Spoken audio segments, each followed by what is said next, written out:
ನಮಸ್ಕಾರ.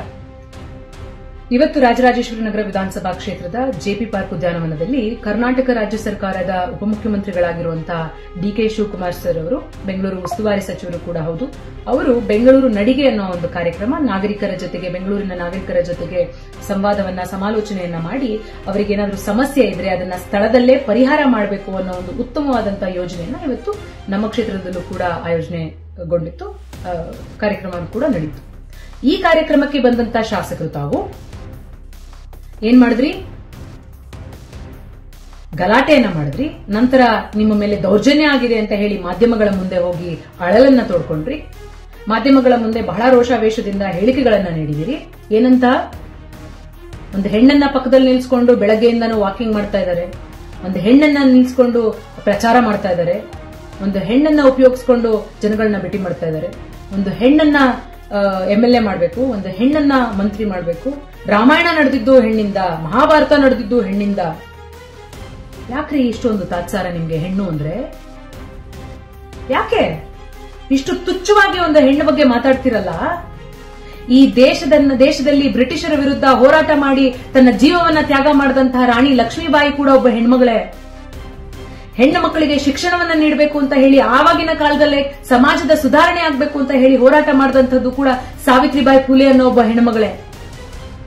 ಈ ದೇಶದಲ್ಲಿ ಪ್ರಧಾನಿಯಾಗಿ 2 ಬಾರಿ ಆಳಿದಂಥದ್ದು ಕೂಡ ಇಂದಿರಾ ಗಾಂಧಿ ಎಂಬ ಒಬ್ಬ ಹೆಣ್ಮಗಳೇ.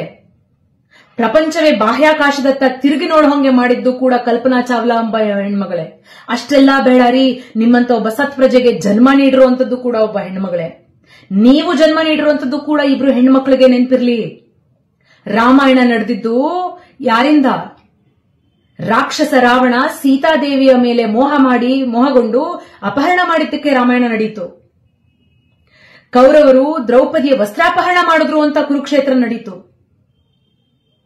ನಿಮ್ಮಿಂದ ಇನ್ನೇನನ್ನ ತಾನೇ ನಿರೀಕ್ಷೆ ಮಾಡ್ಲಿಕ್ಕೆ ಸಾಧ್ಯ ರೀ? ನಿಮ್ಮ ನುಡಿಮುತ್ತುಗಳಿದ್ವಲ್ಲ, ಹೆಣ್ಣನ್ನ ಯಾವ ಭಾವನೆಯಲ್ಲಿ ನೋಡ್ತೀರಿ ಅಂತ ನಿಮ್ಮ ನುಡಿಮುತ್ತುಗಳು ಇಡೀ ರಾಜ್ಯದ ಜನ ಕೇಳಿದಾರ್ರಿ.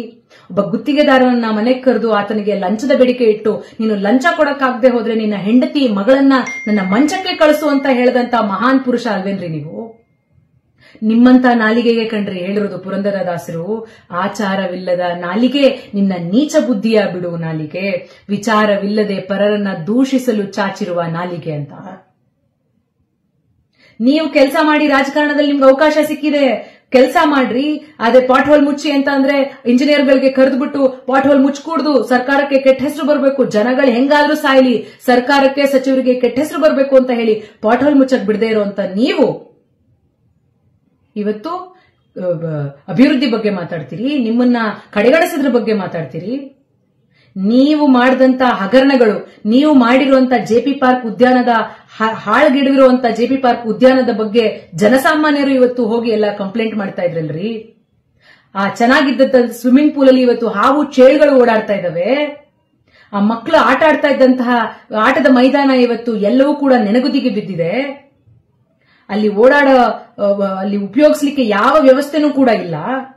ಇವೆಲ್ಲವೂ ಕೂಡ ಎಲ್ಲಿ ಜನಗಳ ಮುಂದೆ, ಎಲ್ಲಿ ಸಮಾಜದ ಮುಂದೆ, ಎಲ್ಲಿ ಮಾಧ್ಯಮದ ಮುಂದೆ ಬರುತ್ತೋ ಅಂತ ಹೇಳಿ ಇವತ್ತು ಒಂದು ದೊಡ್ಡ ನಾಟಕವನ್ನ ಸೃಷ್ಟಿ ಮಾಡಿ ನನಗೆ ಮೇಲೆ ದೌರ್ಜನ್ಯ ಮಾಡಿದ್ರು ಅಂತ ಹೇಳಿ ಹೇಳಿಕೆಗಳನ್ನ, ಬಾಯಿಗೆ ನಾಲಿಗೆಗೆ ಎಲ್ಲಿಬಿಲ್ಲ ಅಂತ ಹೇಳಿ ಏನ್ ಬೇಕೋ ಹೇಳಿಕೆಗಳನ್ನ ನೀಡ್ತಾ ಇದ್ದೀರಲ್ಲ ನೀವು.